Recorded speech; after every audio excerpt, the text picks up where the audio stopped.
Hello बच्चों, क्या हाल चाल। लेके आ गए हैं एक और नया लेक्चर जिसमें आज अपन बात करने वाले हैं chapter number 3 of physical chemistry, chemical kinetics की अपन बात कर रहे हैं।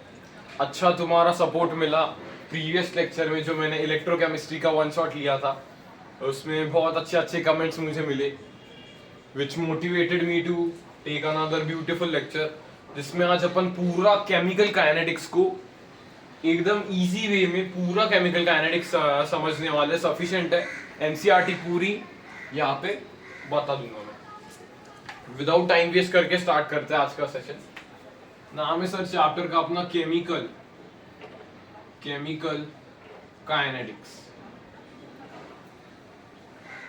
सर केमिकल काइनेटिक्स का क्या मतलब होता है? Chemical kinetics is simply branch of physical chemistry जिसमें अपन स्टडी करते हैं रेट ऑफ रिएक्शन की अपन स्टडी करते हैं एंड फैक्टर्स अफेक्टिंग रेट। मतलब ये केमिकल काइनेटिक्स सिंपल डेफिनेशन में मैंने बोला सर क्या है? ब्रांच ऑफ फिजिकल केमिस्ट्री जो रेट ऑफ रिएक्शन के बारे में बात करता है और जो फैक्टर्स उस पे अफेक्ट करते हैं। दैट इज ऐसे हो गया टेम्परेचर के बारे में पढ़ते हैं अपन, टेम्परेचर, कॉन्सेंट्रेशन, कैटलिस्ट का क्या रोल है, कैटलिस्ट, एक्टिवेशन एनर्जी, ये सब चीजें जिसपे रेट ऑफ रिएक्शन डिपेंड करता है, उसके फैक्टर्स पे क्या अफेक्ट होगा वो अपन इस ब्रांच में पढ़ते हैं। मतलब सिंपल है, ये रेट ऑफ रिएक्शन के बारे में बात करता है। रेट ऑफ रिएक्शन का सिंपल मतलब सर क्या है? Rate of reaction is the speed of reaction और वेलोसिटी ऑफ द रिएक्शन ये बोलता है। स्टार्टिंग में एनसीईआरटी में दिया sir thermodynamic feasibility, dynamic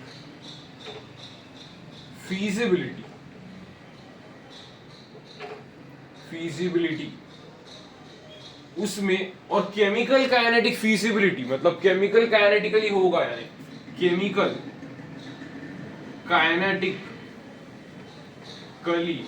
kinetically possible. इसमें थोड़ा डिफरेंशिएशन की बात की है उन्होंने। थर्मोडायनेमिक फीजिबिलिटी मतलब क्या बोलते हैं सर? अगर डेल्टा जी लेस देन 0 है तो बेटा अपन बोल देंगे सर ये तो हमने पढ़ा है 11th में थर्मोडायनामिक्स में, जिनका भी खराब हुआ है थर्मोडायनामिक्स वगैरह, ये बस बेसिक चीजें याद रखनी। पिछले सेशन में भी मैंने बताया था इलेक्ट्रोकेमिस्ट्री में कि अगर डेल्टा जी लेस देन 0 है तो भाई रिएक्शन फीजिबल है, अगर डेल्टा जी ग्रेटर देन 0 है तो reaction non feasible. Yes sir, ये तो आपने बताया था इलेक्ट्रोकेमिस्ट्री के वन शॉट में। तो इसका यहाँ पे क्या यूज है? सपोज मैंने बोला यहाँ पे कि NaOH प्लस HCl की रिएक्शन हो रही है। सर ये तो बहुत सिंपल रिएक्शन है। इसमें क्या होता है? Base plus acid gives salt plus water. ये एक आयोनिक रिएक्शन है, तो बहुत वेरी फास्ट रिएक्शन है, फास्ट रिएक्शन है, यानी डेल्टा टी वेरी स्मॉल, बहुत फास्ट रिएक्शन ये हो रही है, यानी इसका डेल्टा टी वेरी स्मॉल। लेकिन मैंने अगर बोला इसको थर्मोडायनेमिक फीजिबिलिटी है क्या इसकी, तो ये बोलता है सर इसकी डेल्टा जी लेस देन 0 है, ये फीजिबल है, ये हो सकती है रिएक्शन। मैंने कहा हाँ हो सकती है, लेकिन क्या केमिकल काइनेटिकली ये फीजिबल है? क्या this reaction is chemical kinetically feasible? वो ये बोलता है सर केमिकल काइनेटिकली ये रिएक्शन तो फीजिबल नहीं है, क्योंकि यहाँ पे डेल्टा टी वेरी स्मॉल है, delta T is very small in case of ionic reactions. इसलिए बेटा इसका केमिकल काइनेटिक्स की स्टडी इसकी नहीं कर सकते, इसकी केमिकल काइनेटिक्स की स्टडी अपन नहीं कर सकते। स्टेबिलिटी फीजिबिलिटी तो बता पा रहे, लेकिन केमिकल काइनेटिक पॉसिबिलिटी अपन नहीं बता पा रहे।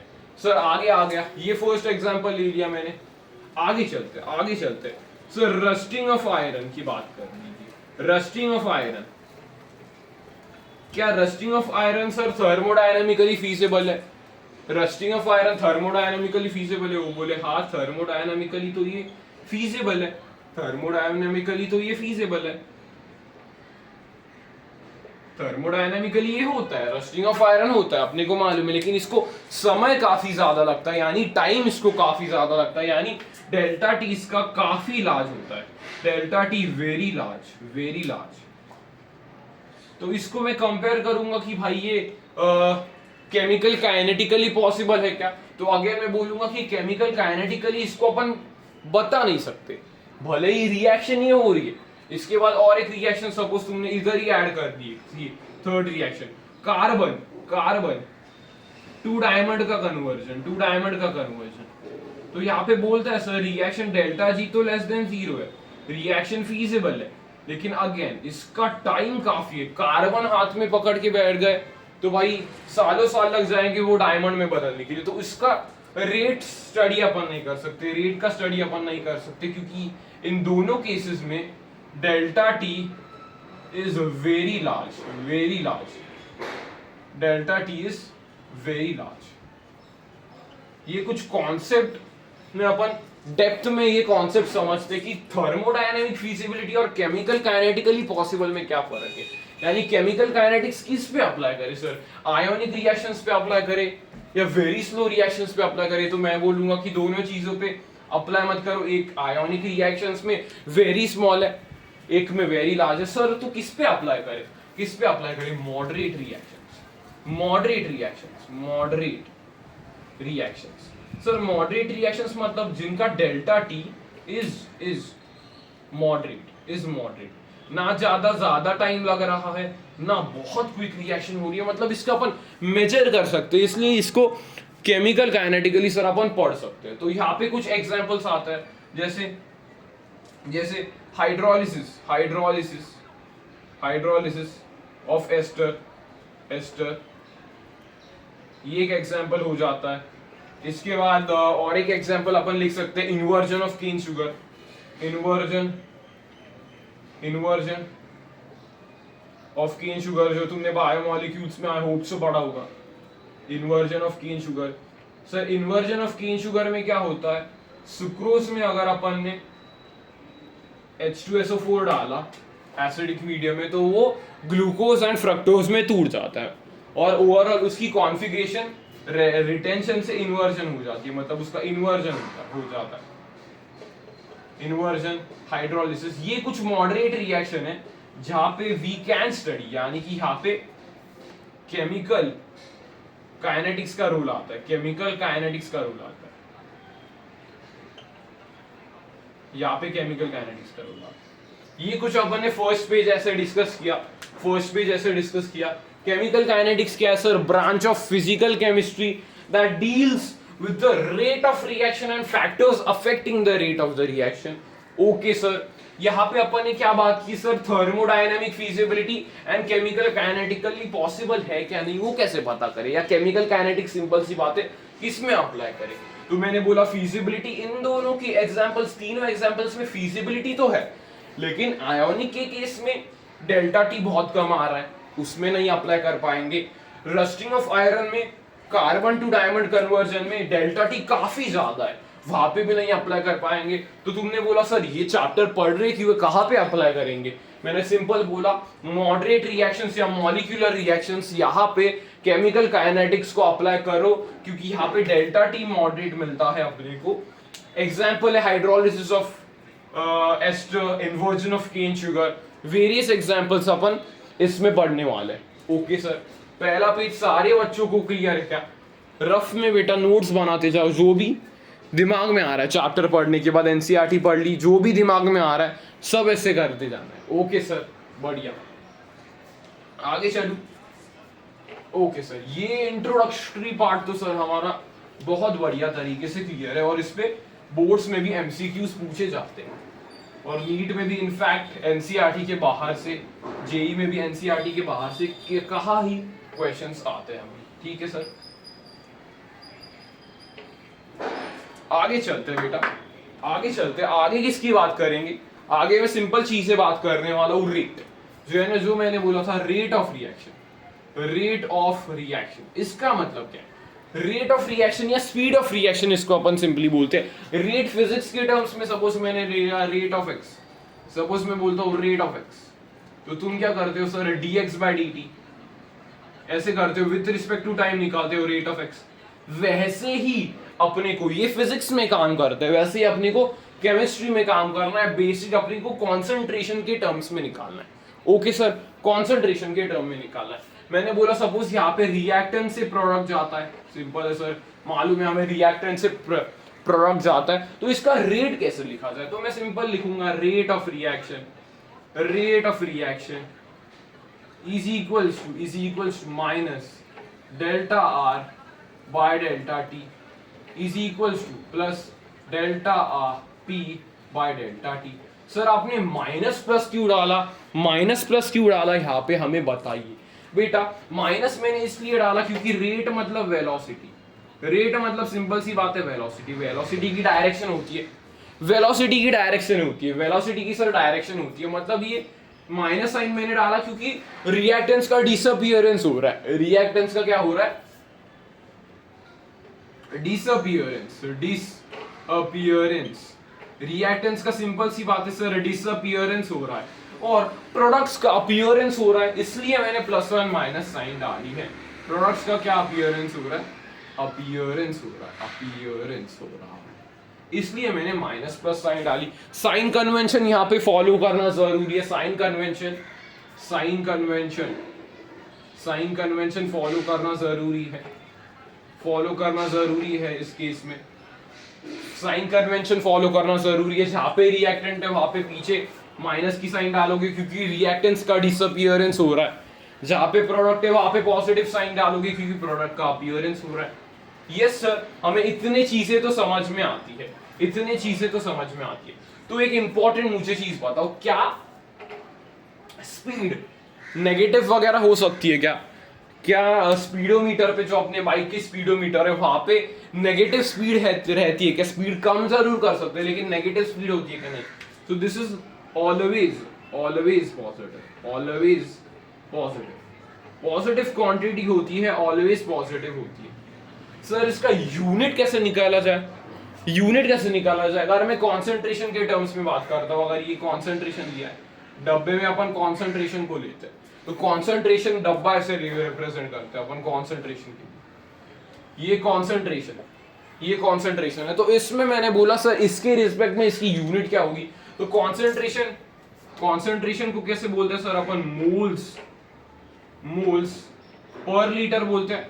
टाइम को कैसे लिख सकते हैं सर? टाइम की ऐसा यूनिट तो सेकंड इनवर्स होती है। मैंने बोला हाँ, सेकंड इनवर्स होती है, ऐसे लिख सकते हो। ऐसे एक यूनिट हो सकती है, ऐसे यूनिट हो सकती है इसकी, ऐसे यूनिट हो सकती है। तो मैंने बोला सर फॉर गैशियस रिएक्शंस क्या करें? फॉर गैशियस, गैशियस रिएक्शंस उसमें क्या करें सर? उसमें सिंपल लिखो, rate is equals to, rate of reaction is equals to, क्या लिखोगे सर? माइनस, माइनस डेल्टा का P reactants, pressure of reactants divided by delta T, ऐसा लिख सकते हो। या फिर इसको ही, इसको शॉर्ट में लिखो, इज इक्वल्स टू, क्या बोला मैंने? Minus delta P of reactants divided by delta T, which is equals to plus P of, plus delta P of products divided by delta T, ऐसे लिख सकता हूं, ऐसे लिख सकता हूं। इन केस ऑफ प्रेशर के टर्म्स में मैंने लिखने की कोशिश की क्योंकि मैंने बोला सर एक गैसियस रिएक्शन है, तो मैंने बोला minus pressure of reactants divided by delta T plus pressure of products divided by delta T. तो इस केस में यूनिट क्या होगी? प्रेशर की यूनिट अगर इस केस में मैं पूछता हूँ यूनिट क्या होगी, यूनिट क्या होगी? तो मैंने तुम बोलोगे sir unit of pressure, pressure by time, by unit of time, unit of time. तो मैंने तुम्हें पूछा अगर ये दी गई है ATM, तो तुम बोल सकते हो सर एटीएम पर सेकेंड लिख देंगे। अगर दिया है बार तो बार में भी लिख सकते हो बार पर सेकेंड।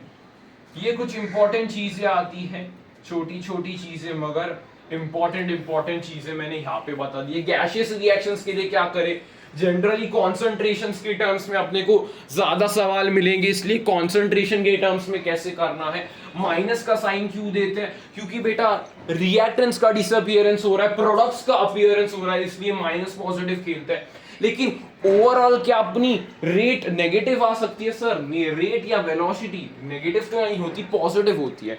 यस सर, बिल्कुल सही है। आगे क्या करते हैं सर, आपने यहाँ पे डेल्टा के टर्म्स में क्यों लिखा?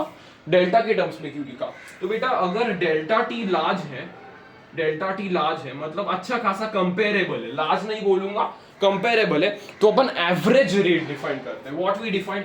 एवरेज रेट मतलब अपन एवरेज रेट डिफाइन करते हैं। जैसे मैंने लिखा delta R bye delta T is equals to plus delta P bye delta T.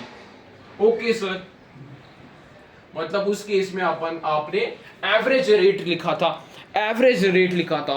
Okay sir, लेकिन अगर सर क्वेश्चन में हमें मिल गया इंस्टेंटेनियस रेट तो क्या करें? अगर मिल जाता है तुम्हें डेल्टा टी कम है, स्मॉल है, तो तुम क्या बोलोगे सर? ये एक इंस्टेंटेनियस पे पूछ रहा है, एक एट एन इंस्टेंटेनियस पूछ रहा है, इंस्टेंटेनियस रेट पूछ रहा है। तो सर इस केस में क्या करें हम? सिंपल बेटा, फिजिक्स से लगाओ, minus D R by D T is equals to plus D P by D T. Simple है सर, वेरी सिंपल। आपने बताया तो एकदम 100% क्लियर हो गया। यहां से सवाल मिल सकते हैं, यहां से ये क्या है, कॉन्सेप्ट बिल्ड करा रहा है। रेट ऑफ रिएक्शन का पूरा एक पेज में मैंने लिख दिया, जो भी चीजें तुम्हें पूछ सकता है वो, जो भी चीजें पूछ सकता है। रेट ऑफ रिएक्शन क्या है? वेलोसिटी पॉजिटिव होती है, स्पीड कभी नेगेटिव नहीं हो सकती, इसलिए नेगेटिव साइन कन्वेंशन क्यों यूज किया? क्योंकि रिएक्टेंट्स तो खत्म हो रहा है, प्रोडक्ट्स अपीयर हो रहे हैं, इसलिए किया। डब्बा किसके लिए यूज करते हैं सर? डब्बा अपन एक्टिव मासेस या फिर कॉन्सेंट्रेशन के लिए यूज करते हैं। फिर मैंने बोला यूनिट क्या होती है? अगर कॉन्सेंट्रेशन है तो तुमने बोला मोल्स पर लीटर पर सेकंड होती है। अगर मैंने पूछा फॉर गैसियस रिएक्शन क्या होगा, गैसियस रिएक्शन में क्या टर्म आएगा? कॉन्सेंट्रेशन को रिप्लेस करके प्रेशर ले लेंगे, प्रेशर की यूनिट बाय टाइम की। अगर एटीएम्स में दिया है तो एटीएम्स पर सेकंड, अगर बार में दिया है तो बार्स पर सेकंड।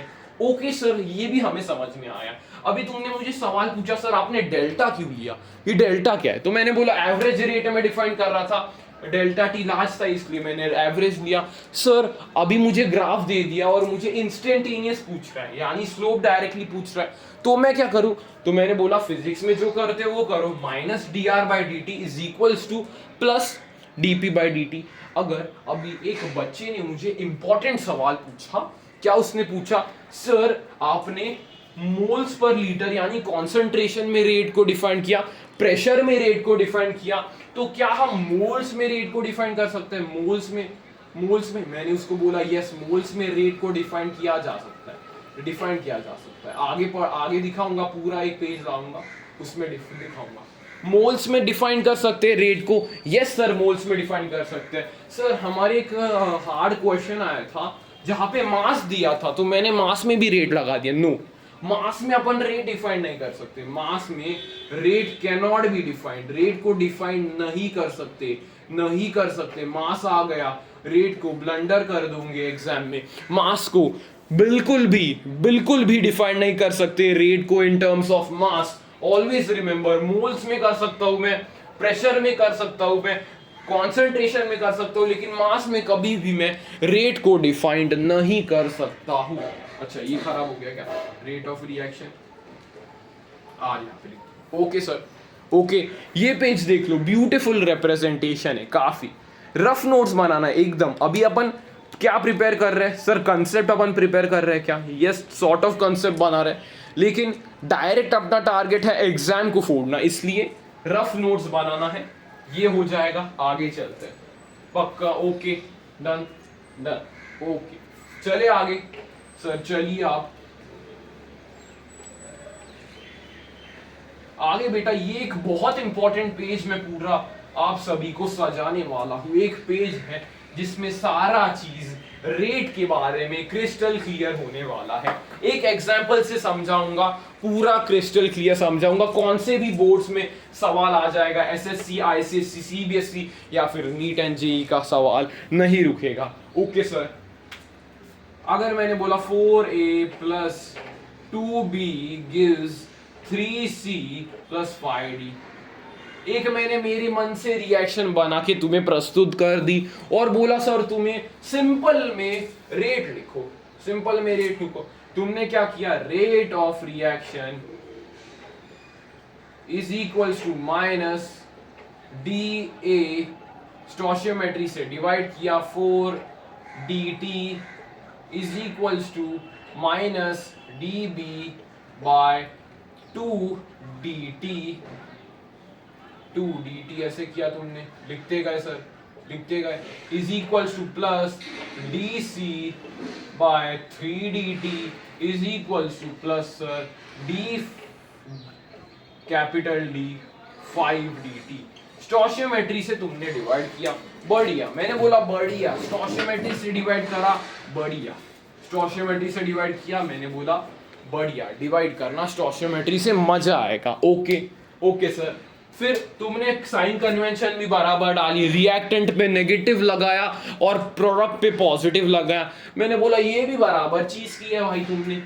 फिर आगे मैंने एक अलग वे में रिप्रेजेंट किया, समझना समझना कैसे रिप्रेजेंट किया मैंने, rate of disappearance of a by 4 is equals to rate of disappearance of b by 2 is equals to rate of appearance of c by 3 is equals to rate of disappearance by 5। Sir ये हमें समझ में तो नहीं आया, आपने rate of appearance किसको बोला है? Rate of appearance of A मैंने सिंपली इस वाले चीज को बोला है बच्चों, इस वाले चीज को मैंने बोला है। Rate of rate of disappearance of A मैंने सिंपली इस वाले चीज को बोला है। Rate of disappearance of B मैंने सिंपली इस वाले चीज को बोला है। Rate of appearance of C मैंने सिंपली इस वाले चीज को बोला है। And rate of appearance of D मैंने सिंपली इस वाले चीज को बोला है। यानी कि इंडिविजुअल रेट ऑफ रिएक्शन, ध्यान से सुनना, लिख के रखना, हाथ पे लिख देना, इतनी इंपॉर्टेंट चीज है ये। Rate of individual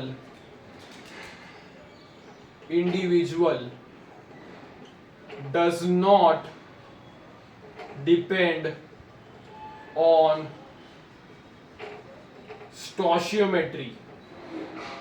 spelling check करना, स्टोशियोमेट्री, स्टोशियोमेट्री पे कोएफिशिएंट पे कुछ डिपेंड नहीं करता अगर इंडिविजुअल रेट की मैंने बात की है।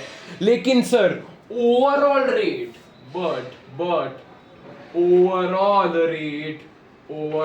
Rate depends on stoichiometry. Stoichiometry बहुत जबरदस्त चीज है बेटा, बहुत जबरदस्त चीज है, बहुत इंपॉर्टेंट है। जितने भी कम स्टार, ये एसएस स्टार है, एसएस स्टार, जो चैनल का नाम वही स्टार है, एसएस स्टार लिख लेना बेटा, बहुत गजब इंपॉर्टेंट चीज बता रहा हूं। ये रेट, इंडिविजुअल रेट कुछ डिपेंड नहीं करता स्टोशियोमेट्री पे। ये rate of disappearance A depend नहीं करेगा, rate of disappearance B depend नहीं करेगा, rate of appearance C depend नहीं करेगा, rate of appearance D depend नहीं करेगा। लेकिन ओवरऑल को तो बेटा स्टोशियोमेट्री से डिवाइड कर रहे हैं ना, ओवरऑल रेट ऑफ रिएक्शन में स्टोशियोमेट्री डिपेंड कर रही है।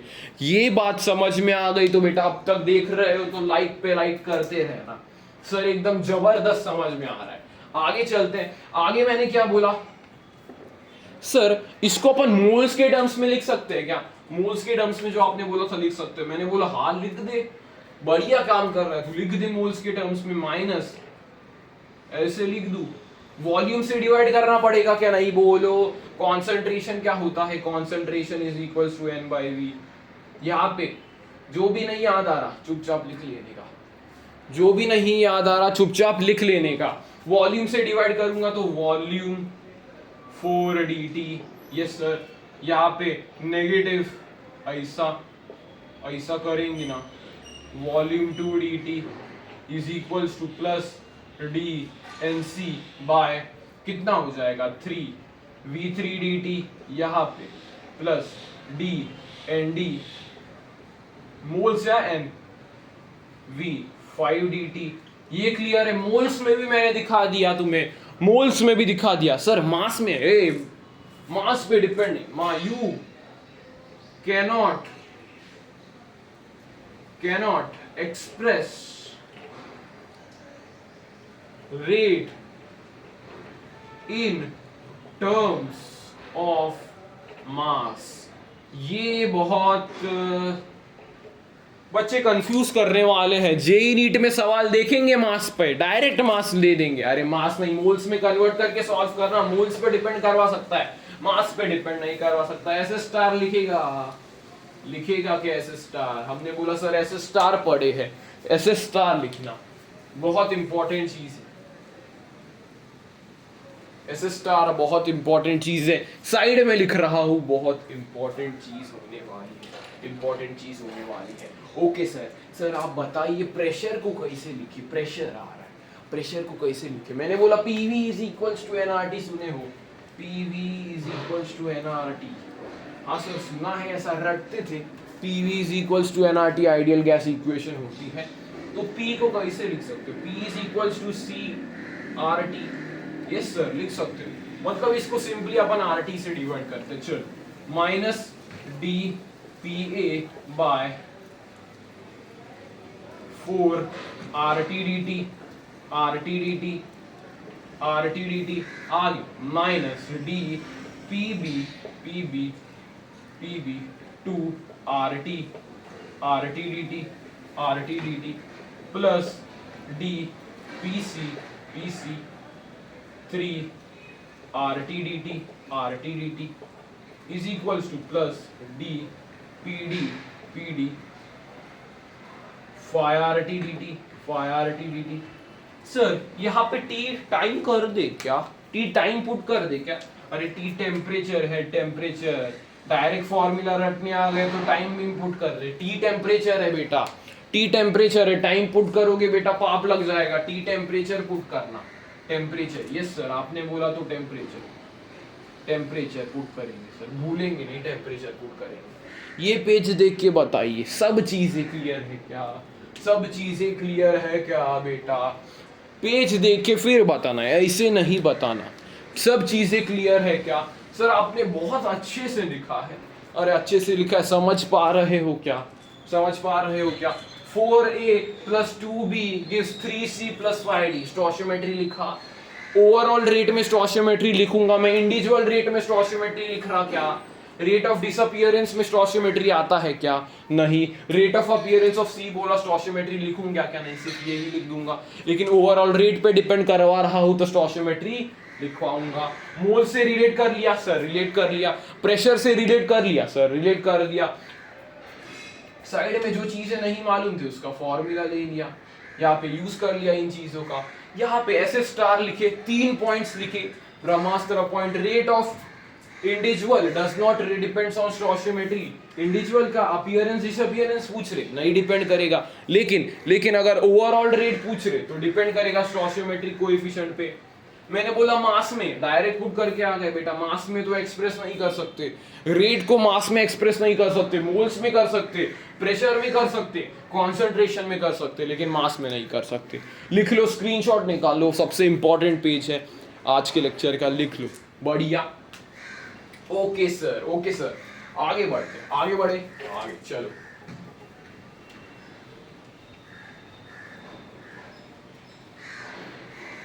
सर अपन ने पहला पोर्शन तो फिनिश कर लिया है चैप्टर का, पहला पोर्शन करवा दीजिए। ओके आगे चले सर। आगे बोलते एक आता है रेट लॉ आता है। रेट लॉ एक्सप्रेशन बोलते हैं, रेट लॉ एक्सप्रेशन। ये कैसा hifi sir, rate law expression.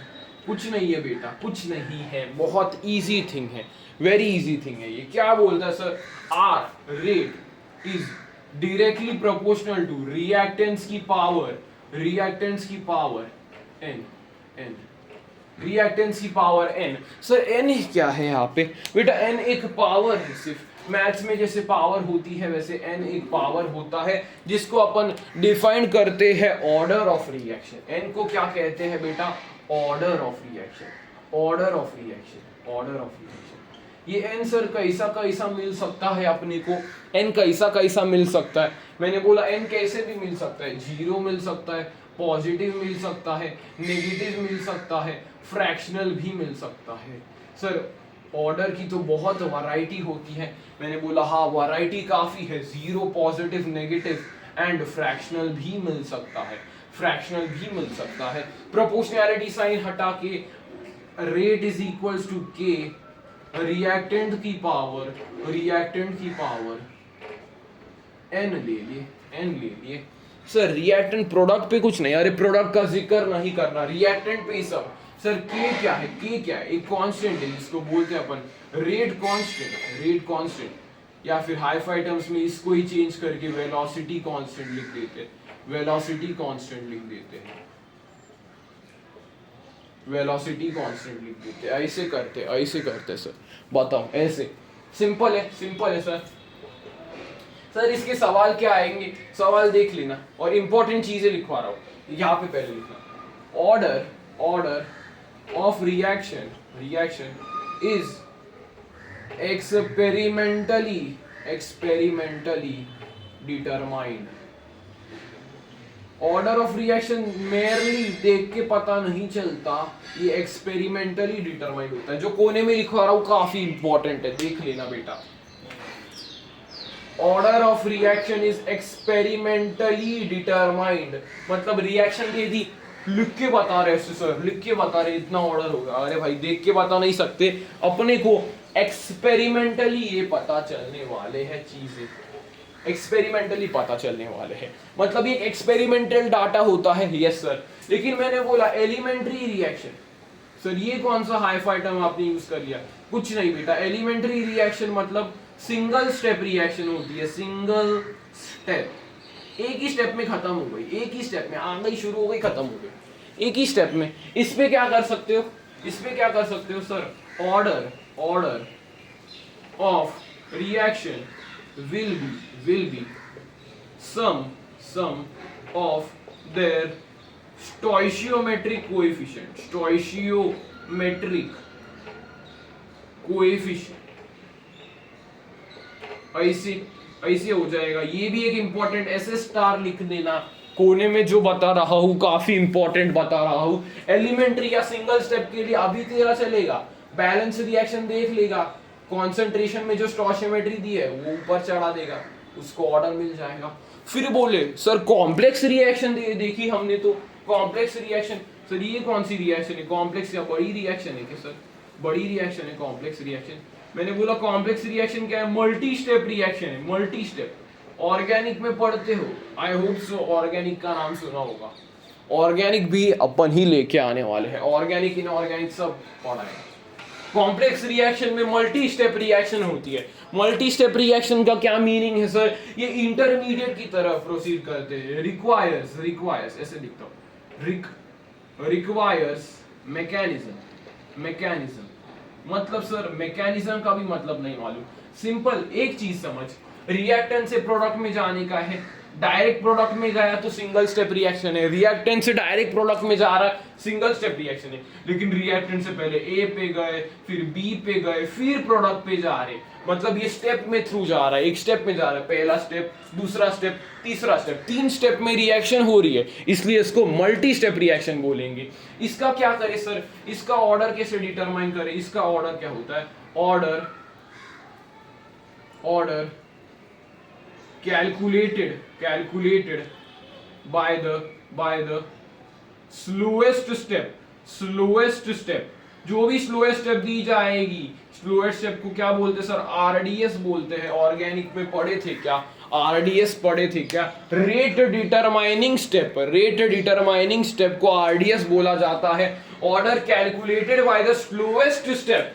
Complex reaction आ गई सर, तो क्या करे, जो भी स्लोएस्ट स्टेप है, सपोज B2 स्लोएस्ट स्टेप है, स्लोएस्ट स्टेप है, तो ऐसे लिख देना, ऐसे लिख देना, ऐसे लिख देना, ऐसे लिख देना, ऐसे लिख देना, order calculated by the slowest step और द रेट डिटरमाइनिंग स्टेप। ये 3 पॉइंट्स काफी इंपॉर्टेंट मैंने मेंशन कर दिए हैं, मैंने मेंशन कर दिए हैं।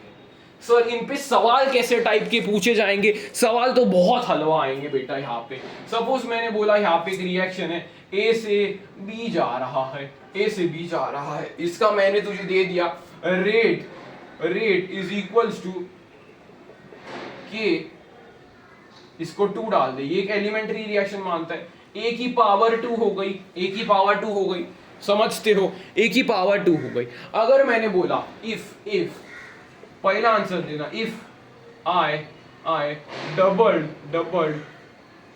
The concentration of A, concentration of A,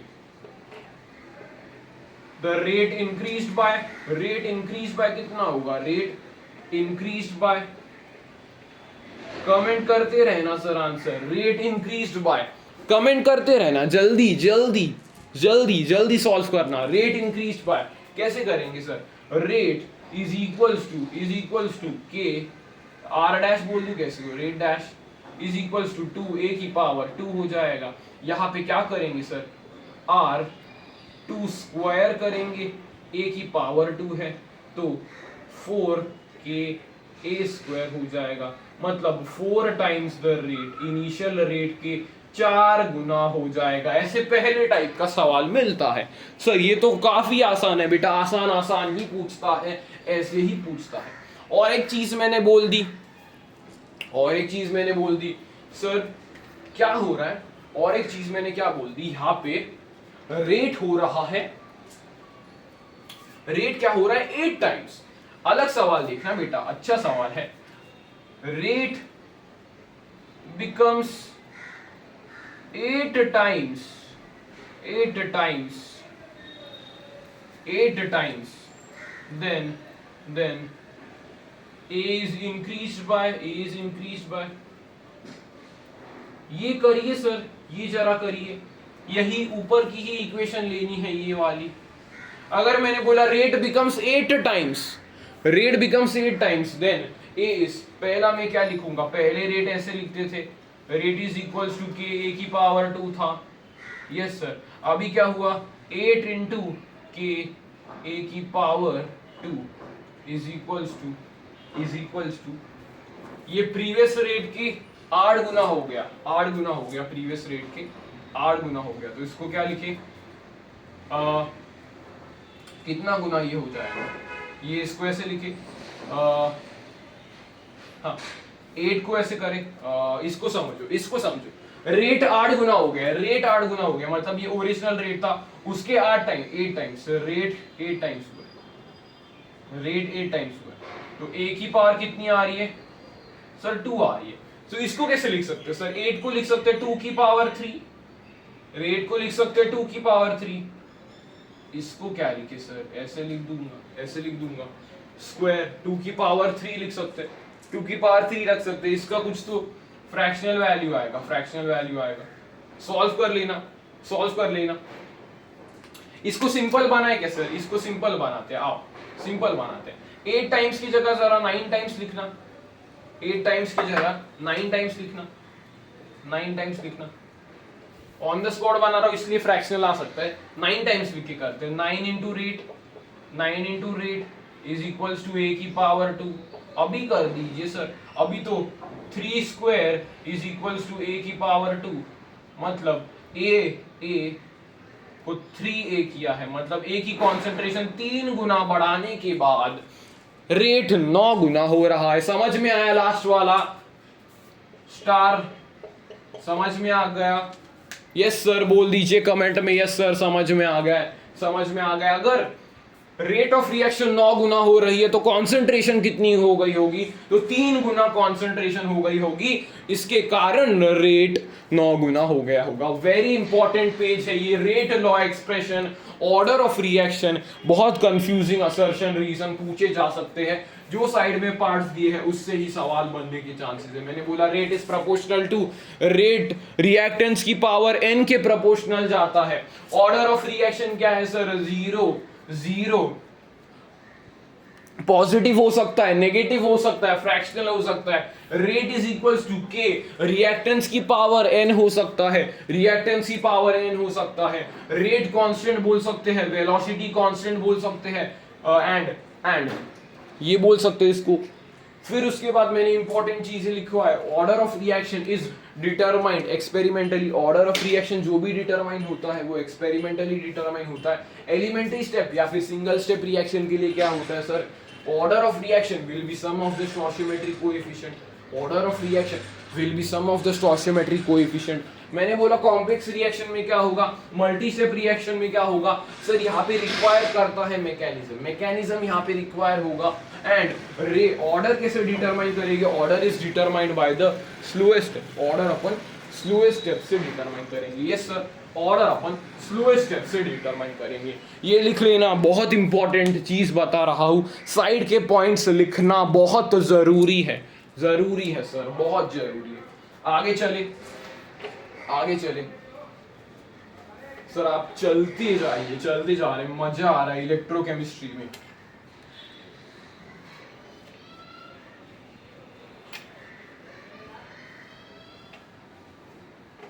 चले सर आगे। सर एक टर्म दिया गया है मॉलिक्यूलैरिटी, एक छोटा सा टर्म दिया गया है मॉलिक्यूलैरिटी,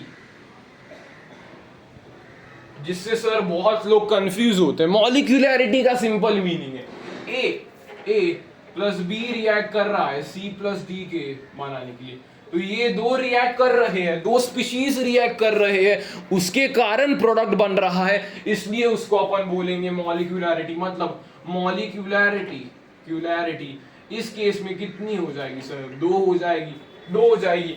मैंने पूछा मॉलिक्यूलैरिटी पॉजिटिव होती है, हाँ सर पॉजिटिव, नेगेटिव कतई ही नहीं हो सकती सर, फ्रैक्शन 0 हो सकती है। जीरो रिएक्टेंट से प्रोडक्ट कैसे बनेगा रे, जीरो रिएक्टेंट से प्रोडक्ट कैसे बनेगा, नहीं हो सकती। फ्रैक्शनल हो सकती है, अरे फ्रैक्शन आधा पार्टिकल रिएक्ट कर रहा है, फ्रैक्शनल भी नहीं हो सकती, नेगेटिव भी नहीं हो सकती, जीरो भी नहीं हो सकती, फ्रैक्शनल भी नहीं हो सकती। यही तो डिफरेंस है बेटा, यही तो डिफरेंस है ऑर्डर और मॉलिक्यूलैरिटी के बीच में, कि ओनली पॉजिटिव हो सकती है, ओनली होल नंबर हो सकता है वो भी पॉजिटिव, होल नंबर हो सकता है पॉजिटिव। यही मॉलिक्यूलैरिटी की खास बात यही है। मैंने बोला कॉम्प्लेक्स रिएक्शन में,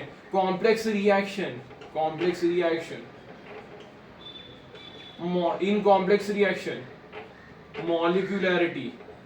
मॉलिक्यूलैरिटी has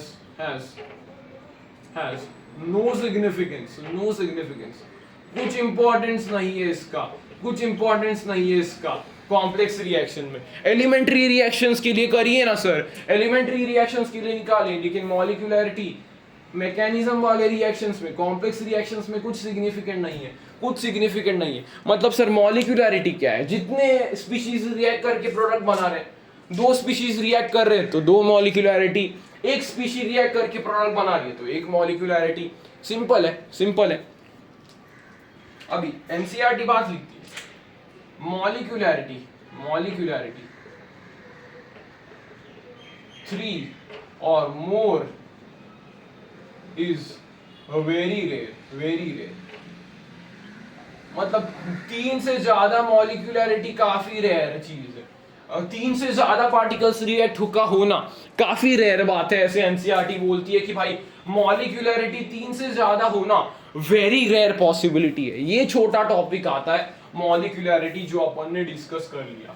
मॉलिक्यूलरिटी जो अपन ने डिस्कस कर लिया, क्या सर मॉलिक्यूलरिटी नेगेटिव नहीं हो सकती, फ्रैक्शनल नहीं हो सकती, जीरो भी नहीं हो सकती, मॉलिक्यूलरिटी हमेशा पॉजिटिव है। एलिमेंट्री रिएक्शन के लिए इसका काम है, कॉम्प्लेक्स रिएक्शन के लिए इसका कुछ काम नहीं है, नो सिग्निफिकेंस है, नो सिग्निफिकेंस है। कुछ डिफरेंसेस लिख सकते हो, डिफरेंसेस लिख सकते हो ऑर्डर और मॉलिक्यूलरिटी में। बोर्ड पूछेगा भाई डिफरेंस क्या है ऑर्डर और मॉलिक्यूलरिटी का, मस्त अपना टेबल बना के लिखना। एक एक्सपेरिमेंटल है, एक बता सकते हैं, मतलब एक नेगेटिव जीरो फ्रैक्शनल नहीं हो सकती मॉलिक्यूलरिटी, ऑर्डर नेगेटिव भी हो सकता है, पॉजिटिव भी हो सकता है, फ्रैक्शनल भी हो सकता है, जीरो भी हो सकता है। फिर ऑर्डर अपन कॉम्प्लेक्स रिएक्शंस के लिए भी निकाल सकते हैं, स्लोएस्ट स्टेप ढूंढ के, इसका कॉम्प्लेक्स रिएक्शन के लिए कुछ मौजूद नहीं है, वैसे लिख सकते हो डिफरेंस। आगे बोला सर रेट कांस्टेंट कैसे कैलकुलेट करें, रेट कांस्टेंट की यूनिट कैसे कैलकुलेट करें। ये बहुत बच्चों को दिक्कत होती है सर, रेट कांस्टेंट की यूनिट कैसे कैलकुलेट करें, रेट कांस्टेंट की यूनिट कैसे कैलकुलेट करें। सिंपल फॉर्मूला देख बेटा, सिंपल फॉर्मूला क्या है, rate is equals to K reactants की power N okay sir, K is equals to rate by reactants की पावर n हो जाएगा। इसको ही सॉल्व करा के एक एक्सप्रेशन मिलती है जिसको हाथ पे लिख लेना है आपसे, मोल 1 minus n litre n minus 1 second inverse. ये चीज भूलना पाप होगा, डायरेक्ट सवाल मिलेगा, ये दिया है, ये बताओ, ये यूनिट दी है, उसका ये ऑर्डर बताओ। समझ रहे, n क्या है यहाँ पे, n बताया था मैंने, n is the order of the reaction, n लिख लेना, जो भी पहली बार पढ़ रहे n लिख लेना, ऑर्डर ऑफ द रिएक्शन है।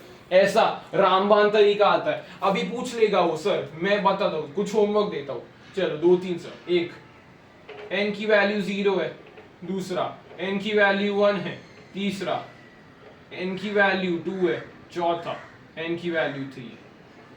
ये करके बताइए सर जरा, ये करके बताइए, होमवर्क है आपका, ये करके बताइए। कमेंट देख रहा हूं मैं, करके बताइए, यहां तक लिखा है तो। n की वैल्यू 0 है, n की वैल्यू 1 है, n की वैल्यू 2 है, n की वैल्यू 3 है, उसमें पुट कर दीजिए और रेट कांस्टेंट की यूनिट कमेंट कर दीजिए। मैं एक करके दिखाता हूं, अगर n की वैल्यू 4 है तो करके दिखाते हैं। n की वैल्यू 4 कैसे करेंगे, मोल -3 लीटर 3 सेकेंड इनवर्स। ये पहला टाइप का क्वेश्चन वो पूछेगा, बोलेगा ऑर्डर 4 दिया है, यूनिट बताइए, यूनिट दे दी मैंने, ऑर्डर दिया, यूनिट दे दी। और एक क्या पूछ सकते हैं सर, ऐसा बोल सकते हैं मोल -9 L9 सेकेंड इनवर्स, ये पूछ सकता है बेटा वो, ऐसा दे देगा और बोलेगा ऑर्डर ऑफ द रिएक्शन बताए। अभी क्या करे सर, अभी क्या करे, लोग दिमाग लगाएंगे, अभी क्या करे, अपन ट्रिक बनाते हैं। ऑर्डर क्या करने का है तुम्हें, order of reaction is equals to 10 कर दीजिए। सर कैसे किया आपने इतने जबरदस्त स्पीड में, कैसे किया ऑर्डर ऑफ रिएक्शन 10, लीटर 9 दिख रहा है उसमें एक जोड़ दे, लीटर 9 दिख रहा है उसमें एक जोड़ दे, ऑर्डर ऑफ रिएक्शन 10 मिल जाएगा। होमवर्क करके बताना है यहाँ पे, होमवर्क करके बताना है यहाँ पे, मोल -5 लीटर 5 सेकेंड इनवर्स, ये होमवर्क है। कितने होमवर्क हो गए रे, 5वां होमवर्क। 6वां होमवर्क, मोल -7 L7 S1। 6 के 6 होमवर्क को कमेंट कर डालना है, आग लगाना है भाई साहब, पढ़ रहे, जबरदस्त पढ़ रहे। ये 6 के 6 होमवर्क को कमेंट करवाना है, देखूंगा मैं अगले वीडियो में, उसको बेटा शाउट आउट मिलेगा जो भी होमवर्क कंप्लीट करके आ रहा है। तेरे हो प्रैक्टिस के लिए, मुझे तो आ जाएगा, तेरे प्रैक्टिस के लिए देख रहा हूं मैं। समझ में आया, रेट कांस्टेंट कैसे निकालना है सर, सिंपल सी बात है सर, मॉलिक्यूलरिटी पढ़ लिया, अभी रेट कांस्टेंट की यूनिट निकालने पे आ गए, तो मैंने बोला rate K is equals to rate by reactants की पावर n को सॉल्व करके ये कुछ तो आता है। ये एक्सप्रेशन अपन याद रखेंगे, मोल 1 minus n litres n-1 second inverse कर दीजिए, ये कुछ होमवर्क है, n0 पुट करना, n1 पुट करना, n2 पुट करना, n3 पुट करना, फिर n4 करके मैंने बताया क्या आया, मोल -3 लीटर 3 सेकेंड इनवर्स आया। फिर मैंने एक ये क्वेश्चन दिया, मैंने बोला मोल्स -9 लीटर 9 सेकंड इनवर्स, क्या कर रहे हैं बाकी लोग दिमाग लगा रहे हैं, एन का ये होगा उसका ये होगा, वो भी चलेगा वो भी चलेगा, मैं तेज बता रहा हूं कैसे करना है। लीटर 9 देखा मैंने +1 कर दिया, लीटर 9 देखा मैंने +1 कर दिया। आगे 5-6 का होमवर्क बताना है बेटा, होमवर्क चेक करूंगा मैं अभी बेटा, होमवर्क चेक करूंगा। Okay sir, okay sir. ये दो पोर्शंस अपन ने कवर किए sir, rate of reaction and rate law expression, order molecularity. Boards में इधर से ही मैक्सिमम सवाल मिल सकता है, इधर से ही मैक्सिमम सवाल मिल सकता है। आगे आगे कॉम्पिटिटिव एग्जाम्स के लिए बहुत इंपॉर्टेंट है एंड ऑल्सो फॉर बोर्ड्स पूछ सकता है, integrated rate laws, integrated rate laws. Formulas अभी प्रिपेयर करना चालू करिए, side by side formulas prepare करना चालू करिए।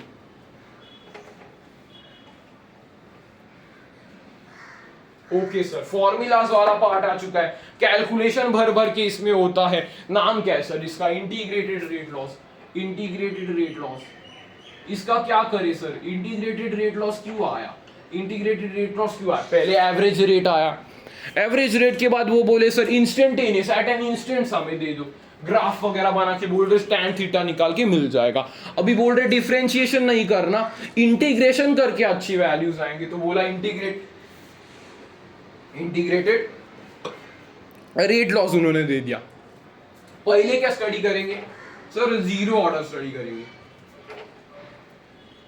इसका एक डेरिवेशन होता है सिंपल सा, एनसीईआरटी से देख लेना, होमवर्क है तुम्हारा, डेरिवेशन इसका खुद से देखना, फॉर्मूला बताने वाला हूं। जीरो ऑर्डर का क्या कंसेप्ट है?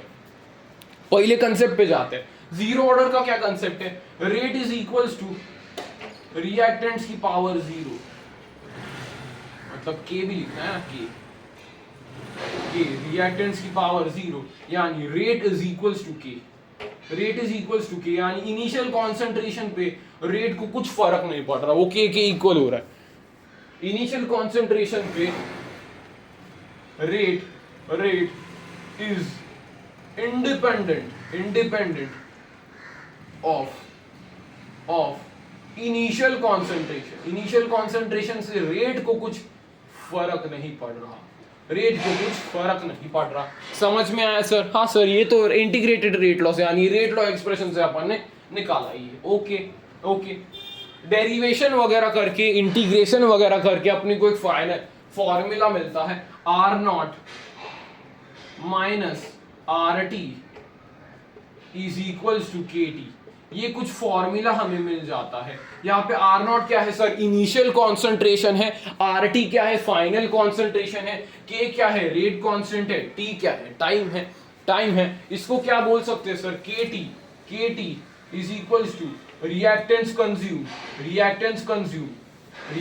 कंज्यूम और प्रोडक्ट्स फॉर्म। ये सिंपल ऑर्डर है, ये सिंपल जीरो ऑर्डर है, जितना रिएक्टेंट कंज्यूम्ड होगा उतना रिएक्टेंट फॉर्म होगा, और प्रोडक्ट्स फॉर्म, जितना रिएक्टेंट्स कंज्यूम्ड होगा उतना प्रोडक्ट फॉर्म होगा। Yes sir. इसका सर ग्राफ देखना सर, RT का बनाता हूं, RT लिखना, कैसे लिखोगे ग्राफ? लिखो R0 माइनस KT, इसका कैसा ग्राफ बनाया मैंने? R0 या RT यहाँ पे रखा और यहाँ पे क्या रखा? टाइम रखा। कैसे ग्राफ आएगा? इससे ग्राफ आएगा। यहाँ पे क्या होगा? इंटरसेप्ट क्या होगा? R0 इंटरसेप्ट होगा। स्लोप क्या होगा सर? -K के बराबर होगा, -K के बराबर होगा। समझ में आया? Yes sir. अगर मैंने बोला रेट और टाइम का ग्राफ बनाइए, रेट और टाइम, सर ये कांस्टेंट रहेगा, रेट और टाइम के लिए जीरो ऑर्डर है, कांस्टेंट रहेगा, रेट और टाइम के लिए ये ऑर्डर ही कांस्टेंट रह जाता है। ऐसे कुछ ग्राफिकल पोर्शंस देखने को मिल सकते हैं। और क्या ऐसे के वगैरह निकालने को पूछ सकते हैं, तो R0 सिंपल चीजें करना है, RT by T is equals to K. अगर रेट कांस्टेंट पूछने को बोलता है ऐसे कर दीजिए, टाइम पूछने को बोलता है उल्टा कर दीजिए। टाइम कैसे पूछेगा? Time is equals to R0 minus RT by K. ऐसे टाइम पूछ लेगा, ऐसे टाइम पूछ लेगा, के पूछ लेगा, टाइम पूछ लेगा। सिंपल, ये इक्वेशन याद रही, मोर देन सफिशिएंट है। मोर देन इनफ है। ये दो इंपॉर्टेंट ग्राफ और ग्राफ बना दिया तो yx plus y is equals to mx plus c से ग्राफ को रिलेट कर दीजिए, ग्राफ को रिलेट कर दीजिए। यहां पे इंपॉर्टेंट चीज क्या आती है? Half life. Half life, half life का क्या सर मतलब है? Where R T is equals to R not by two, मतलब आधी रिएक्शन कंप्लीट हो गई, आधी रिएक्शन कंप्लीट हो गई, यानी final concentration is half of the initial concentration. ऐसे बोल सकते हो final concentration is half of the initial concentration. तो सर इस केस में मैं क्या करूंगा? इस केस में मैं फॉर्मूला दूंगा, क्या दूंगा मैं सॉल्व करा कि T half is equals to R not की पावर 2/k 2k। ये एक फॉर्मूला होता है, ये एक फॉर्मूला होता है, ये एक फॉर्मूला होता है। इसका सर अगर अलग चीजें पूछता है तो ये सिंपल है। टी 75% पूछता है तो क्या करना है? 3/4 टी हाफ कर दीजिए, 3/4 टी 50 कर दीजिए। अगर टी 100% पूछता है तो 2 टाइम्स टी 50 कर दीजिए। ये सिंपल है, जीरो ऑर्डर है, सिंपल चलता है। अगर 25% पूछता है तो 1/4 टी 50 कर दीजिए, 1/4 टी 50 कर दीजिए। ये सिंपल सा है, ये जीरो ऑर्डर है, सिंपल सी बात करता है, सिंपल सी बात करता है। क्या बोलूंगा मैं यहाँ पे? क्या बोलूंगा मैं सर यहाँ पे? T half is directly proportional to R naught and T half is inversely proportional to 1/k।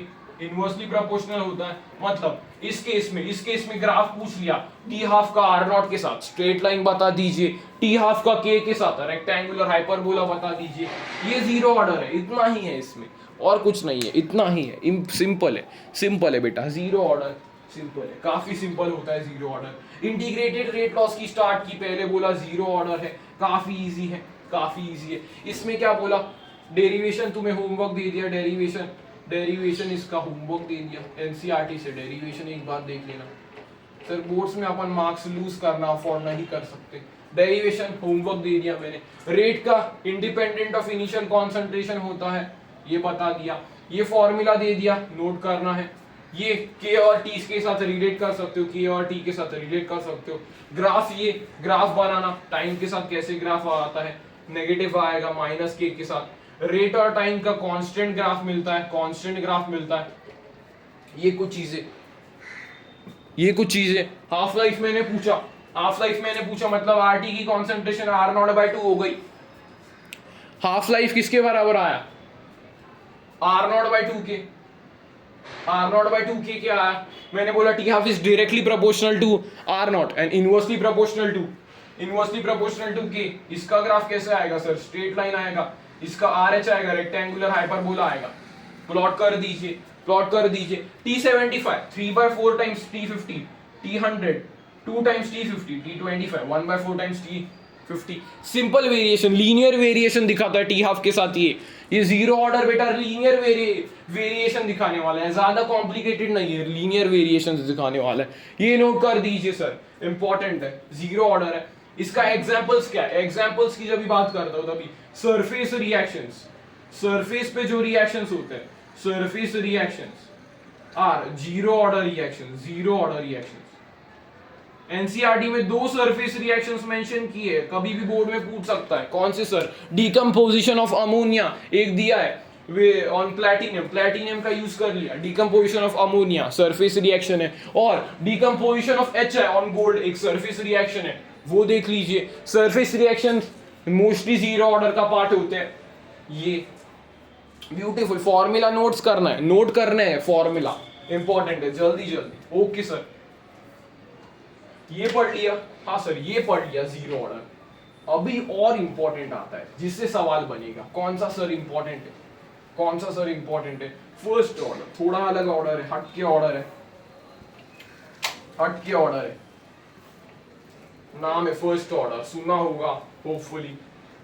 First order है, चलिए इसका भी डेरिवेशन होमवर्क में करना, जो भी डेरिवेशन है। फर्स्ट और जीरो ऑर्डर ही तो है भाई, 2 होमवर्क नहीं कर सकता क्या तू? 2 डेरिवेशंस का होमवर्क कर ले। फर्स्ट ऑर्डर में बोलता हूँ, फर्स्ट ऑर्डर यहाँ पे क्या है सर? यहाँ पे और ये क्या है? Rate is equals to K, are की कॉन्सेंट्रेशन 1 पे डिपेंड करेगा। यस सर, 1 पे डिपेंड करेगा। इसको सॉल्व वगैरह करके, सॉल्व कैसे कर रहे हैं एक बार बता देता हूँ, minus D R by D T is equals to K R one. ऐसे कुछ सॉल्व करोगे ना, ऐसे कुछ सॉल्व करोगे जो डेरिवेशन दिया है इंटीग्रेट वगैरह करके, तो तुम्हें क्या मिल जाएगा सर, क्या मिल जाएगा, ln R not by R T is equals to K T, ऐसा कुछ मिल जाएगा। यहाँ पे ln यूज किया है, ln का फंक्शन आता है ln R not by R T is equals to K T. इसको कैसे आया, आता कैसे, आता ऐसे ln R not minus ln R T is equals to K T. यहाँ पे ln आर नॉट क्या है, आर नॉट इनिशियल कॉन्सेंट्रेशन है, K T at time T concentration है, R T at time T concentration है, K rate constant है, T time है। इसका ग्राफ मैंने पूछा सर, इसका ग्राफ ln आर टी का ग्राफ मैंने पूछा विथ टाइम, तो इसका सेम ऐसा ग्राफ आएगा जैसे जीरो ऑर्डर में आया था। इंटरसेप्ट ln आर नॉट हो जाएगा और स्लोप माइनस के हो जाएगा, माइनस के हो जाएगा। सेम ऐसा ही ग्राफ जीरो में आया था। यहाँ पे एक्स्ट्रा टर्म क्या लगा दिया अपन ने, ln का एक्स्ट्रा टर्म लगा दिया, ln का एक्स्ट्रा टर्म लगा दिया। सर समझ में आया, समझ में आया, ये कुछ एक्स्ट्रा टर्म्स अपन ने लगाए। ओके सर, ओके सर, ये फॉर्मूला इंपॉर्टेंट है। इसको लॉग में कैसे लिख सकते हैं सर, इसको लॉग में लिख सकते हैं, log R not by R T is equals to K T by 2.303, K T by 2.303। ये कुछ ऐसे लिख सकते हैं। इसको अपन यूज करेंगे, इसको अपन मोस्टली यूज करेंगे फॉर्मूलाज में, लॉग को कैलकुलेशंस में। इसको कैसे चेंज कर सकते हैं, के चाहिए तो 2.303 log R not by R T divided by T कर दीजिए। अगर ये चाहिए तो, अगर टी चाहिए उल्टा काम कर दीजिए, T is equals to 2.303 by K log R not by R T कर दीजिए, R not by R T कर दीजिए। ये कुछ फॉर्मूलास, इसका ही ऐसा ग्राफ रेप्लिका ड्रॉ किया, इसका ही ऐसे लॉग आर टी के साथ ग्राफ ड्रॉ किया विथ रिस्पेक्ट टू टाइम, तो ऐसा ही ग्राफ आएगा, ऐसा ही ग्राफ आएगा। इंटरसेप्ट क्या होगा, लॉग आर नॉट होगा, लॉग आर नॉट होगा। स्लोप में चेंज आएगा, क्या होगा, माइनस के बाय 2.303 हो जाएगा। ये कुछ ग्राफिकल सवाल इस पे पूछ सकता है, पूछने के होंगे तो ग्राफिकल सवाल इस पे पूछ सकता है, वो ग्राफिकल सवाल पूछ देता है। ग्राफ बनाइए, y is equals to mx plus c से खेल ले भाई, इतना 12th में आ गए, उससे खेलना है। ये फॉर्मूलास कुछ डायरेक्ट सवाल बनेगा इससे, k वाले से t वाले से डायरेक्ट सवाल पूछता है, वो डायरेक्ट सवाल पूछता है। ये तीन फॉर्मूलास वेरी इंपॉर्टेंट है बेटा, ये तीन formulas very important. Yes sir, फिर इसका टी हाफ का कंसेप्ट आता है। टी हाफ का कंसेप्ट क्या है, टी हाफ इसका किसके बराबर होता है, ln 2 बाय के या फिर 0.693 बाय के बराबर। मतलब T half is directly proportional inversely proportional to k, and t half is independent of r naught, यानी इनिशियल कॉन्सेंट्रेशन के बेटा ये इंडिपेंडेंट है, अलग ऑर्डर चलने वाला, ये अलग टाइप का ऑर्डर है जिसमें टी हाफ इनवर्सली प्रोपोर्शनल है, ये बराबर है के इनवर्सली प्रोपोर्शनल है। लेकिन यहाँ पे T half is independent of R not के इंडिपेंडेंट ये चलता है, आर नॉट के इंडिपेंडेंट ये चीज चलने वाली है। ओके सर, डायरेक्ट इस पे भी सवाल पूछ सकता है। इसका कैसा है, ये कैसा, ये सिंपल रिएक्शन नहीं है। इसका टाइम ऑफ कंप्लीशन क्या होगा, अगर मैंने बात की इसका टाइम ऑफ कंप्लीशन क्या होगा सर, टाइम ऑफ कंप्लीशन इसका क्या होगा, इन्फिनिटी होता है टाइम ऑफ कंप्लीशन। ये कभी कंप्लीट नहीं होने वाली रिएक्शन, ये कभी भी कंप्लीट नहीं होगी रिएक्शन, ये रिएक्शन चलते जाएगी। मतलब कैसे सर, मतलब हाफ हुआ, हाफ का 50%, 50 का 25, 25 का 12.5, 12.5 का 6.25, 3.14, ऐसे रिएक्शन ये चलती जाएगी। ऐसे रिएक्शंस मतलब कैसे चलेगी, T is equals to n half life into T half, या फिर RT is equals to R not by 2 की पावर n, मतलब एक्सपोनेंशियली चलती जाएगी। टाइम ऑफ कंप्लीशन इसका कैसा होगा सर, इन्फिनिटी होगा। टाइम ऑफ कंप्लीशन कैसा होगा सर? इंफिनिटी होगा। कभी ये रिएक्शंस पूरी खत्म नहीं होगी। क्या ये रिएक्शंस पूरी खत्म होगी? नहीं सर, ये पूरी रिएक्शंस खत्म नहीं होगी। एग्जाम्पल क्या है इसका? एग्जाम्पल्स की बात करते हैं। All radioactive decay first order. सारे जो रेडियो एक्टिव डीके है ना बेटा, वो फर्स्ट ऑर्डर रिएक्शन है। सारे जो रेडियो एक्टिव डीके आपको लाइफ में मिलेंगे वो फर्स्ट ऑर्डर रिएक्शन मिलेंगे।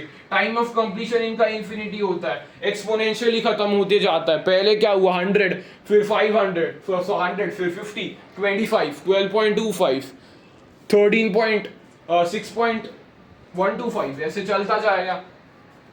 चलता जाएगा। सिंपल नहीं है ये, जीरो ऑर्डर की तरह रिएक्शन नहीं है, ये फर्स्ट ऑर्डर, ये अलग चलता है। एक्सपोनेंशियली ऐसे चलेगा, कुछ एक्सपोनेंशियली ऐसे चलेगा।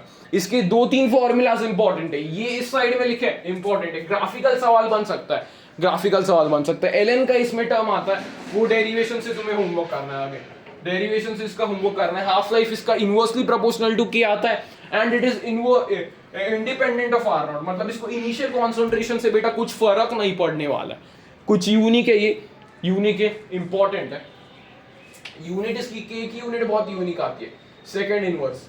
सॉल्व करके बताना, मैंने होमवर्क दिया है। के की यूनिट इसकी सेकंड इनवर्स आती है।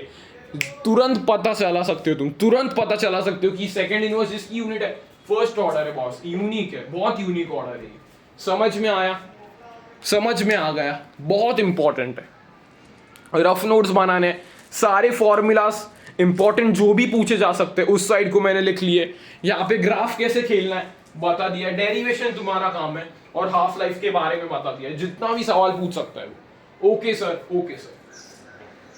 आगे चलते हैं बेटा, आगे चलते हैं।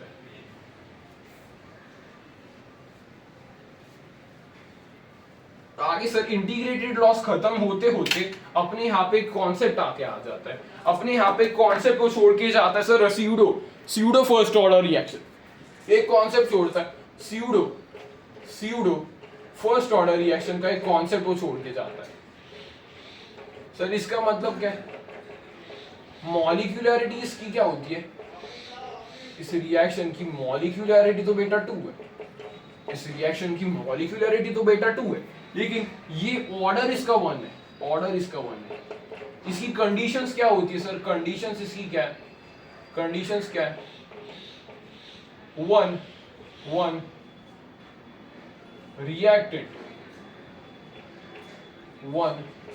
reactant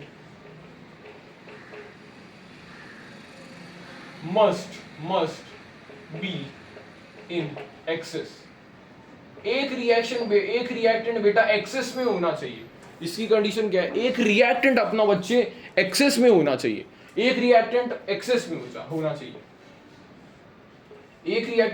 होना चाहिए। तो ऑर्डर मतलब rate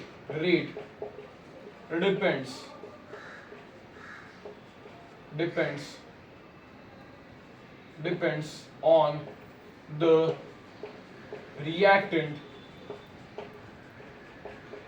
which is in less quantity।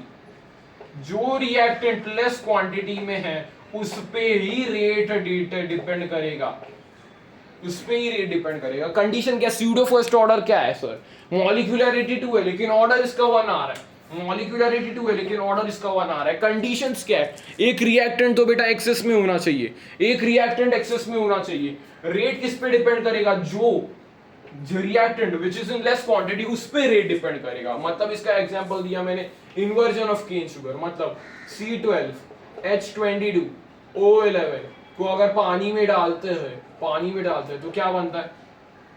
H plus के साथ क्या बनता है? C6H12O6। ये होता है बेटा ग्लूकोज। उसका ही अपने को दूसरा फॉर्म मिलता है प्लस C6H12O6। इसको अपन बोलते हैं फ्रक्टोज। फंक्शनल आइसोमर है, फंक्शनल ग्रुप अलग है। इसमें आल्डिहाइड होता है, इसमें कीटोन होता है। यहाँ पे ग्लूकोज फ्रक्टोज मिल जाता है। यहाँ पे क्या होता है? वाटर एक्सेस में होता है। इसलिए रेट किस पे डिपेंड करता है सर? सिर्फ सुक्रोज की कॉन्सेंट्रेशन पे। सुक्रोज की कॉन्सेंट्रेशन पे रेट डिपेंड करने वाला है। ये है best example. Pseudo first order का यही एग्जांपल है इंपॉर्टेंट, और एस्टरिफिकेशन वाला एक इंपॉर्टेंट है। ऐसा एग्जांपल जहाँ पे मॉलिक्यूलरिटी तो दो है लेकिन ऑर्डर उस पे ही डिपेंड कर रहा है जिसकी मात्रा लेस है, जिसकी मात्रा लेस है। वाटर एक्सेस में ले लिया, इसकी मात्रा कम है, इस पे ही रेट डिपेंड करेगा, इस सब्सटेंस पे ही रेट डिपेंड करेगा। इसको कहते हैं बेटा सूडो फर्स्ट ऑर्डर। कभी कभी डेफिनेशंस वगैरह बोर्ड में पूछने के चांसेस होते हैं, डेफिनेशंस पूछने के चांसेस होते हैं। मॉलिक्यूलरिटी 2 होगी, ऑर्डर 1 होगा। कंडीशन क्या है, एक रिएक्टेंट एक्सेस में होना जरूरी है। रेट किस पे डिपेंड करेगा, जिसकी कॉन्सेंट्रेशन सर कम है उस पे रेट डिपेंड करेगा, उस पे रेट डिपेंड करेगा। एक इन्वर्जन ऑफ केन शुगर का अपन एग्जांपल लिया, इन्वर्जन ऑफ केन शुगर यानी इन्वर्जन ऑफ सुक्रोज का अपन एग्जांपल देखा। एक एग्जांपल और आता है इसमें, कौन सा आता है सर, इथाइल एसीटेट एस्टर का एक एग्जांपल आता है। एस्टरिफिकेशन के वक्त जब भी एक एग्जांपल अपने को देखने को मिलता है, तो इन्वर्जन ऑफ केन शुगर का मैंने एग्जांपल बता दिया, वो वाला एग्जांपल आप टेक्स्ट बुक से देख सकते हो। Okay sir, okay. ये सर 3 पोर्शंस अपन ने कंप्लीट कर लिया मिलके, rate law expression and integrated rate laws को अपन ने कंप्लीट कर लिया। 2 पोर्शंस अपने बनते हैं, दोनों थियोरेटिकल पोर्शन है, छोटे छोटे पोर्शंस है। क्या है सर ये पोर्शंस, हमें जरा एक्सप्लेन कर दीजिए। ओके बेटा, एक्सप्लेन कर देता हूं। ये पोर्शंस क्या कहते हैं सर, ये बोलते हैं सर अरेनियस थ्योरी के बारे में। अरेनियस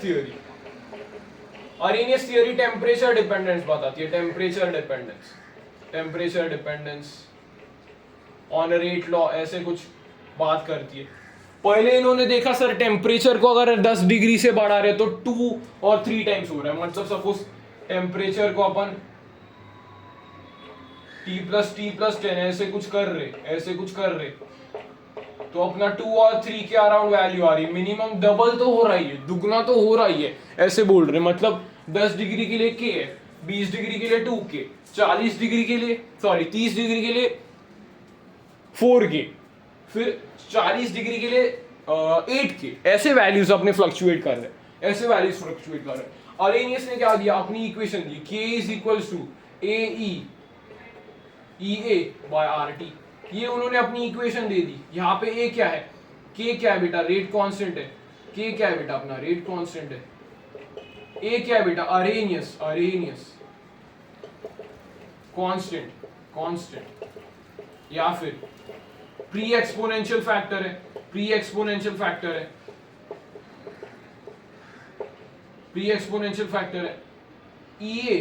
EA/RT ये क्या है, number of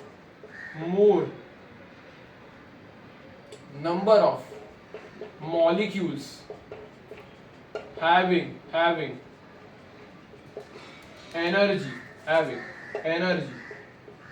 more or equal to activation energy।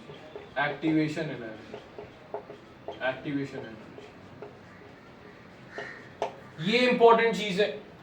E-EA/RT का क्या मतलब है sir, number of molecules having energy more or equal to the activation energy, more or equal to the activation energy।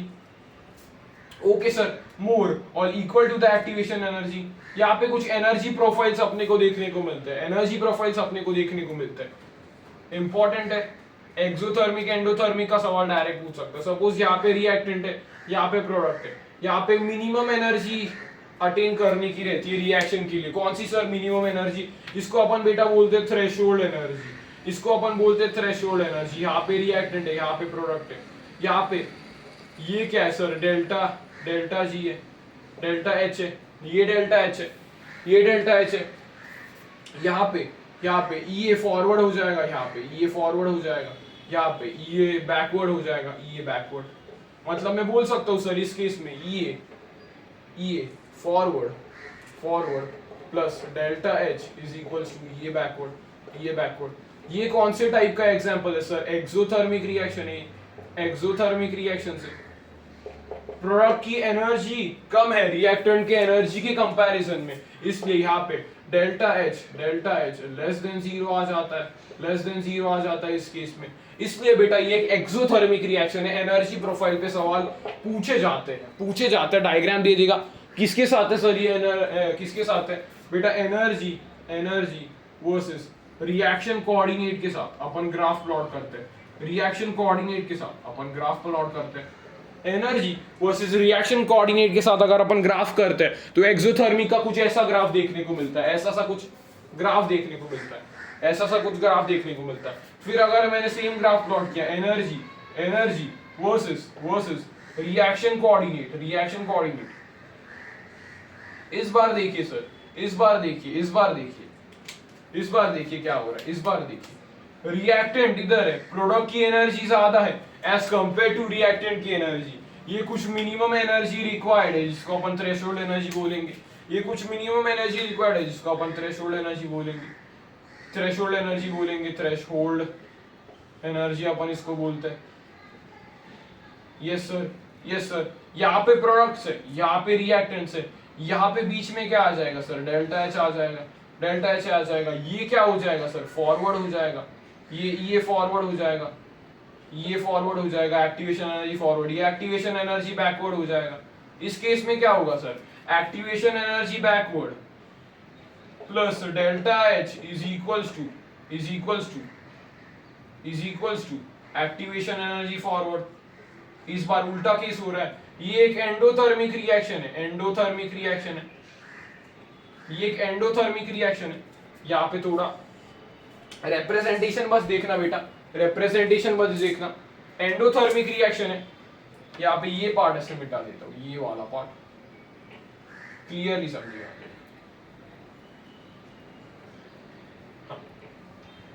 ऐसा कुछ है अपने पास, ऐसा कुछ है, एंडोथर्मिक रिएक्शन है। यहाँ पे रिएक्टेंट्स की एनर्जी कम है एज कंपेयर टू प्रोडक्ट्स की एनर्जी। यहाँ पे डेल्टा एच कैसे आ रहा है बेटा, डेल्टा एच यहाँ पे पॉजिटिव आ रहा है, यानी कि जीरो से ज्यादा आ रहा है। ये एक सिंबल करता है बेटा, ये एक एंडोथर्मिक रिएक्शन है। ये उस साइड वाला ये साइड वाला एक्सोथर्मिक रिएक्शन है। यहाँ पे प्रोडक्ट्स की एनर्जी कम है, रिएक्टेंट्स की एनर्जी ज्यादा है, ये एक एक्सोथर्मिक रिएक्शन है।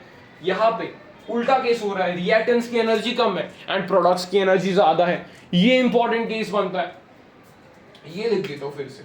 ये वाई क्या बताता है, number of molecules having kinetic having energy मोर और इक्वल टू एक्टिवेशन एनर्जी का बेटा सिंपल मतलब क्या है, activation energy is the energy required to form the activated complex. Activated का कॉम्प्लेक्स है मतलब जब भी रिएक्शन होता है तो बीच में कुछ तो इंटरमीडिएट बनता है, तो उस इंटरमीडिएट को बनाने में जितनी एनर्जी लगती है उसको अपन बोलते हैं sir activation energy required to form the activated complex, that is the intermediate. Simple terms में बोलूंगा दैट इज द इंटरमीडिएट, उसको अपन एक्टिवेशन एनर्जी कहते हैं। सिंपल सी बात है सर, ये समझ में आया। अरेनियस क्या बोलता है सर, टेम्परेचर डिपेंडेंस बताता है, ईए बताता है। ईए का क्या बताता है, यहाँ पे देखना इंपॉर्टेंट है।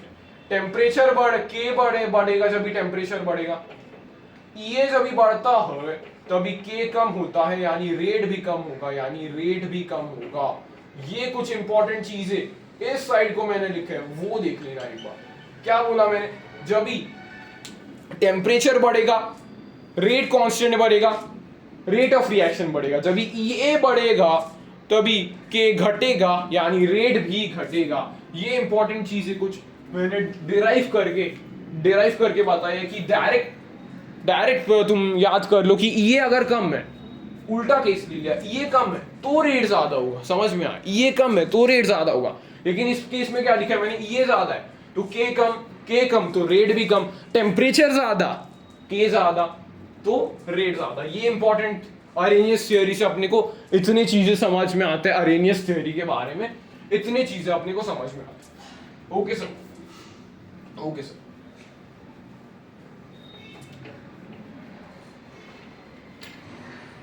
यहाँ पे अपने को ग्राफ देखने को मिलता है जो अपने एनसीईआरटी में दिया है, बोर्ड्समैन वाला अपने को ग्राफ देखने को मिलता है। काइनेटिक एनर्जी और प्रोबेबल वाला एक ग्राफ देखने को मिलता है, ऐसा ग्राफ देखने को मिलता है यहाँ पे मोस्ट प्रोबेबल काइनेटिक एनर्जी।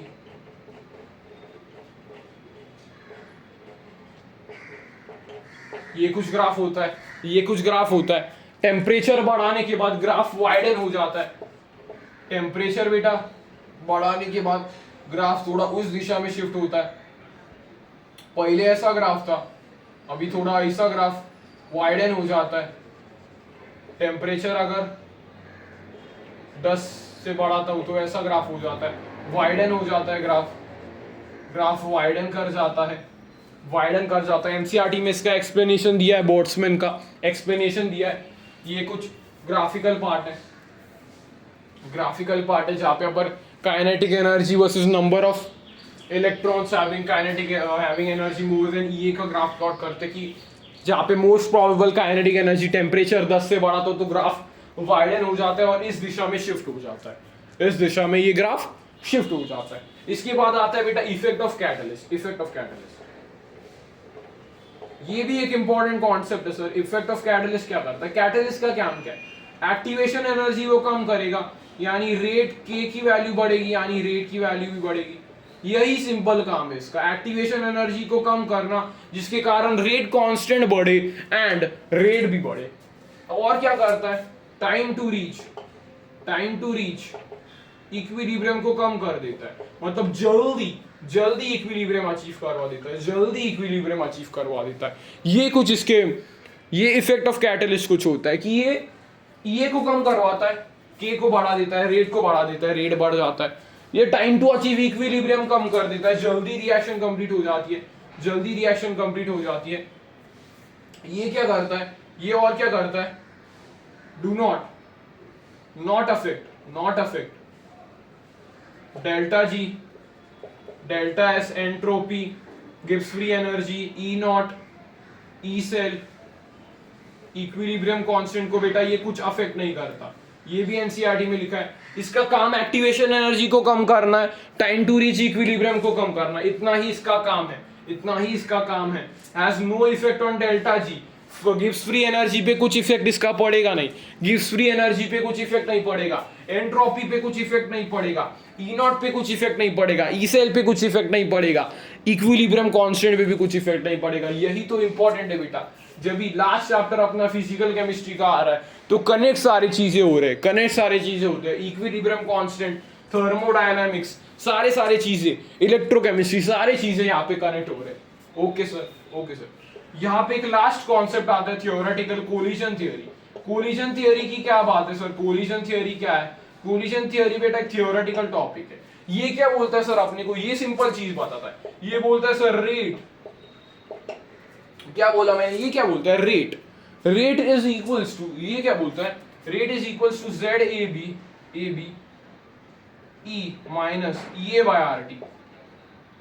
इतना ये चीज बताता है। Rate is equals to Z A B E A by R T. ऐसे ये बताता है अपने को, ऐसे ये बताता है। यहाँ पे सेम है। जेड क्या है? फ्रीक्वेंसी फैक्टर है, इसको बोलते हैं फ्रीक्वेंसी फैक्टर्स, यानी number of collisions per unit volume per unit time, ऐसे ये बोलते हैं। रेट है अपने पास ई माइनस ई ए वही है, number of molecules having energy more then the activation energy. इसको एक आगे टर्म देता है sir effective collision. Effective collision का क्या मतलब है सर? इफेक्टिव कोलिजन का क्या मतलब आता है बेटा? एक तो प्रॉपर एनर्जी बैरियर होना चाहिए, प्रॉपर एनर्जी से आ रहे, प्रॉपर एनर्जी होनी चाहिए, थ्रेशोल्ड एनर्जी। फिर उसके बाद प्रॉपर ओरिएंटेशन होना चाहिए, ओरिएंटेशन अच्छा होना चाहिए, ओरिएंटेशन अच्छा होगा। अगर ओरिएंटेशन खराब होगा तो प्रोडक्ट्स नहीं बनेगा, ओरिएंटेशन अच्छा होगा तो प्रोडक्ट्स नहीं बनेगा। ये कुछ बैरियर्स होते हैं, एनर्जी बैरियर, ओरिएंटेशन बैरियर, इसको ही अपन इफेक्टिव कोलिजन बोलते हैं। तो अपन इस फॉर्मूला को मॉडिफाई करके rate is equals to P Z A B E minus E A by R T. यहाँ पे P क्या है? प्रोबेबिलिटी ऑफ इफेक्टिव कोलिजन को P बोलते हैं, प्रोबेबिलिटी ऑफ इफेक्टिव कोलिजन को P बोलते हैं। ये अपन ने मॉडिफाई कर लिया, ये अपन ने मॉडिफाई कर लिया। मतलब कोलिजन थियरी क्या बताता है कि मॉलिक्यूल्स कोलाइड करते हैं, उससे प्रोडक्ट बनता है, लेकिन उसके लिए इफेक्टिव कोलिजन होना चाहिए, यानी प्रॉपर एनर्जी बैरियर मिलना चाहिए, प्रॉपर ओरिएंटेशन मिलना चाहिए। ये कुछ दो फॉर्मूलाज वो देता है जो जनरली यूज तो कम होते हैं, ये दोनों फॉर्मूलाज। इसका डीमेरिट क्या है कि इसने स्ट्रक्चरल एस्पेक्ट को निगलेक्ट कर दिया, मतलब रिएक्टेंट्स के स्ट्रक्चरल एस्पेक्ट को ये निगलेक्ट करता है और सॉलिड बॉल्स की तरह मानता है। कोलिजन्स मतलब सॉलिड बॉल की तरह रिएक्टेंट्स को मान रहा है, सिंपल, सॉलिड बॉल्स की तरह रिएक्टेंट्स को मान रहा है और स्ट्रक्चरल एस्पेक्ट को निगलेक्ट कर रहा है। तो मेरे ख्याल से यही था बेटा आपका पूरा, बोलूंगा मैं, chemical kinetics in one shot में अपन ने कवर किया है। मोस्ट इंपॉर्टेंट चीजें मैंने बताया आपको। ऑलमोस्ट 1.5 आवर में अपन ने सेशन को कवर कर लिया है। कोलिजन थियरी अपन ने डिस्कस किया, आरेनियस थियरी अपन ने डिस्कस किया, इंटीग्रेटेड रेट लॉस डिस्कस किया, फिर उसके बाद rate law expression, order, molecularity discuss किया, रेट इक्वेशन डिस्कस किया, कोलिजन थियरी भी डिस्कस किया, ये सारे effect of catalyst, effect of temperature, E A के बारे में भी डिस्कस किया। ऐसे इंपॉर्टेंट चीजें अपन ने डिस्कस की। तो कैसा लगा सेशन बताना जरूर कमेंट में, और ज्यादा से ज्यादा शेयर करना। जो भी अभी आपके फ्रेंड्स 12th बोर्ड एग्जाम दे रहे हैं और उनको जल्दी से जल्दी चैप्टर्स को रिवाइज करना है, चैप्टर्स को गो थ्रू करना है, तो वो ये लेक्चर दे सकते हैं। जिन्होंने भी इलेक्ट्रोकेमिस्ट्री का यार लेक्चर नहीं देखा, बहुत बड़ी चीज तुम मिस कर रहे हो। डिस्क्रिप्शन में डाल दूंगा लेक्चर को। तब तक के लिए मिलते हैं अगले लेक्चर में, लेके आने वाला हूँ डीएनएफ ब्लॉक का वन शॉट। तब तक के लिए ओके बाय।